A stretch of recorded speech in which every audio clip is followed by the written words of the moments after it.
പൊതുവെ നിർമ്മല ഹൃദയത്തിനുടമകളായ സ്ത്രീകൾ വൃക്കദാനം ചെയ്യുന്നതിലും പുരുഷന്മാരെക്കാൾ നൈർമല്യമുള്ളവരാണെന്നാണ് പുതിയ സ്ഥിതിവിവര കണക്കുകൾ സൂചിപ്പിക്കുന്നത്. രാജ്യത്തെ വൃക്കദാതാക്കളിൽ മുൻപന്തിയിൽ സ്ത്രീകൾ തന്നെ. കുടുംബത്തിലെ ആരുടെയെങ്കിലും വൃക്ക തകരാറിലായാൽ അവയവദാനത്തിന് മടിയില്ലാതെ ആദ്യം രംഗത്തെത്തുന്നത് ആ കുടുംബത്തിലെ സ്ത്രീ തന്നെയായിരിക്കും. വൃക്കരോഗ നിവാരണ രംഗത്ത് പ്രവർത്തിക്കുന്ന നാരായണ ഹെൽത്ത് സിറ്റി നടത്തിയ പഠനത്തിൽ ഇതിന് സാമൂഹികവും സാമ്പത്തികവുമായ കാരണങ്ങൾ ചൂണ്ടിക്കാട്ടപ്പെടുന്നു.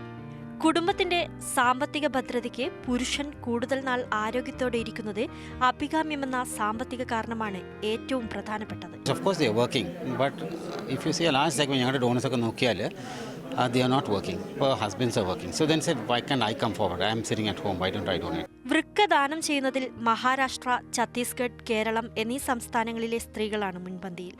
കേരളത്തിലെ വൃക്കദാതാക്കളിൽ 74% പേർ സ്ത്രീകളാണ്. Donor chains that are formed, especially the V-Guard gentleman who owns V-Guard, I think he started a very good program. And these sort of things are, I think. ലോകത്തിലെ മുഴുവൻ കണക്കെടുക്കുമ്പോൾ വൃക്കദാതാക്കളിൽ പുരുഷന്മാർ മുൻപന്തിയിൽ നിൽക്കുന്ന ഏകരാജ്യം ഇറാനാകുന്നു. വൃക്കദാതാക്കൾക്ക് ധനസഹായം നൽകുന്ന സർക്കാർ നയമാണ് ഇതിനു കാരണം.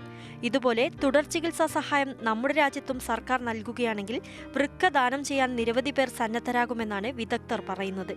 ബംഗളൂരുവിൽ നടന്ന ചടങ്ങിൽ വൃക്കദാനം ചെയ്ത 5 സ്ത്രീകളെ നാരായണ ഹെൽത്ത് സെന്റർ ആദരിച്ചു. നദീറ അജ്മൽ, മാതൃഭൂമി ന്യൂസ്, ബംഗളൂരു.